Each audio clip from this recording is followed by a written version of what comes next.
Good morning students. Social science for success சேனலுக்கு தங்கள் அனைவரையும் அன்புடன் அழைக்கின்றேன். இப்போ நீங்கள் பார்த்துட்டு இருக்கக்கூடியது அஜந்தா புக் ஷாப். நேற்று நான் போனேன். சேலம் எப்போ போனாலுமே புக் ஷாப் பக்கத்தில் இருந்ததுன்னா போய் ஏதாவது வாங்கிட்டு வருவேன்.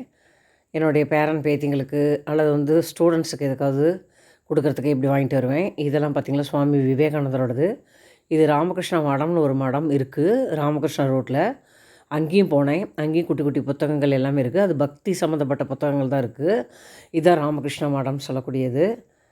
ராமகிருஷ்ணா ரோடு அப்படின்னு சொல்லக்கூடிய அந்த ரோடு மெயின் ரோட்லேயே இருக்குது. கோவி நர்சிங் ஹோம் எல்லாம் இங்கே தான் இருக்குது. சரஸ்வதி ஹாஸ்பிட்டல் அப்படின்னு சொல்லக்கூடிய ஃபேமஸ் ஹாஸ்பிட்டலும் இங்கே தான் இருக்குது. பாருங்கள் எவ்வளோ புக்ஸு. ஒரு அரை மணி நேரம் நம்ம சுற்றி பார்க்குறதுக்கே நம்மளுக்கு ஒரு அரை மணி நேரம் ஆகுது. நிறைய ஸ்டூடெண்ட்ஸ் பார்த்திங்களா சோசியல் சயின்ஸ் சுறா கைடு சேவியர் கைடெல்லாம் வாங்கிட்டு போனாங்க. மதியத்தில் பார்த்திங்களா அவனுக்கு லஞ்ச் பிரேக் கூட கொடுக்க முடியல, அந்தளவுக்கு கூட்டம் வந்துகிட்டே இருந்துச்சு. இது பார்த்திங்களா ராமகிருஷ்ண மடமில் இருக்கக்கூடிய இந்த புக் ஷாப்பு. இதில் பார்த்திங்களா ஃபுல்லாக ராமகிருஷ்ண பரமஹம்சர், சாரதா தேவி, விவேகானந்தர், ராமாயணம், மகாபாரதம் இந்த மாதிரி பக்தி சம்மந்தப்பட்ட புத்தகங்கள் தான் நிறையா இருந்தது. இதுவும் நல்லா இருந்தது. பேக்கெட் புக்கு மாதிரி 5 ரூபாயில் இருந்தது. ஒரு கார்டில் பிரிண்ட் பண்ணியிருக்காங்க, அது ₹1. அந்த மாதிரிலாம் கூட ரொம்ப சீப்பாக இருந்தது. பாருங்கள் விவேகானந்தருடைய புத்தகங்கள். எவ்வளோ தான் செல்லு பார்த்திங்களா நம்மளுக்கு செல்ஃபோனோ அல்லது டிவி, லேப்டாப்பு, கம்ப்யூட்டர் இந்த மாதிரி எவ்வளோ வந்தாலுமே புக் ரீடிங்கிறது ரொம்ப முக்கியம். எங்கள் வீட்டில் பார்த்திங்களா என்னோடய பொண்ணு பையனுக்கெலாம் சின்ன வயசுலேருந்தே நான் சின்ன சின்ன ஸ்டோரி புக்கெல்லாம் படிக்க கற்றுக் கொடுத்ததுனால இன்னும் வரலுமே எங்கள் பொண்ணு படிச்சுட்ருப்பா. ட்ரெயினில் போனாலும் சரி, எங்கே போனாலும் சரி, மிட் நைட்டில் கூட படிச்சுட்ருப்பா. அந்தளவுக்கு அவளுக்கு புக்கு ரொம்ப நேசிப்பா. அந்த மாதிரி நம்மளே படிக்க ஆரம்பிச்சிட்டோமோ நம்மளை பார்த்து குழந்தைங்க செல்ஃபோன் பயன்படுத்துகிறத விட்டுட்டு இந்த மாதிரி புக்கு படிப்பாங்க.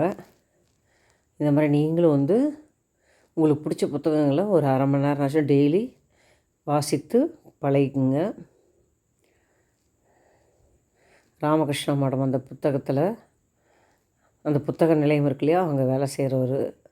இவங்களாம் கார்டனிங் ஒர்க்கு இந்த மாதிரிலாம் வேலை செய்கிறவங்க. இவங்களாம் போர்டில் இன்ஸ்ட்ரக்ஷன்லாம் இருந்தது. இது அஜந்தா புக் ஷாப்பில் வாங்கினேன். தமிழ் அரிச்சுடின்னு சொல்லக்கூடியது. 150 ருபீஸு. ரொம்ப நல்லா இருந்துச்சு. சீட்டெல்லாம் சைனிங்காக இருந்தது. எல்கேஜி யூகேஜி குழந்தைங்க இருக்கு இல்லையா, அந்த மாதிரி குழந்தைங்களுக்கு பேசிக் என்ன இருக்குமோ உயிரெழுத்துக்கள், மெய் எழுத்துக்கள், அதோடு சேர்ந்த வார்த்தைகள் இந்த மாதிரி நல்லா இருந்துச்சு. பார்ட்ஸ் ஆஃப் த பாடி. இது சுற்றி பார்க்கவே எனக்கு அஜந்தா புக் ஷாப்பில் அரை மணி நேரம் ஆச்சு. எக்கச்சக்கமான புத்தகம் இருந்தது. நான் ஒரு 10 புத்தகம் வாங்கினேன். உங்களுக்கு சான்ஸ் கிடச்சிச்சின்னா எங்கே புக்கு பார்த்தா லைப்ரரி மாதிரி இருந்தாலோ அல்லது புக்கு எக்ஸிபிஷன் போட்டிருந்தாங்களோ கண்டிப்பாக நீங்களும் போய் பாருங்கள். என்றைக்குமே இது அழியாத செல்வம். மற்றதெல்லாம் கூட நம்மளுக்கு அழிஞ்சு போய்டும். புக் ரீடிங்கிறது எத்தனை வருஷம்னாலும் நம்ம ஞாபகமாக வச்சுக்கலாம். அதுக்காக தான் எங்கே போனாலும் நான் புக் வாங்குவேன். இந்த வீடியோ பிடிச்சிருக்குன்னு நினைக்கிறேன்.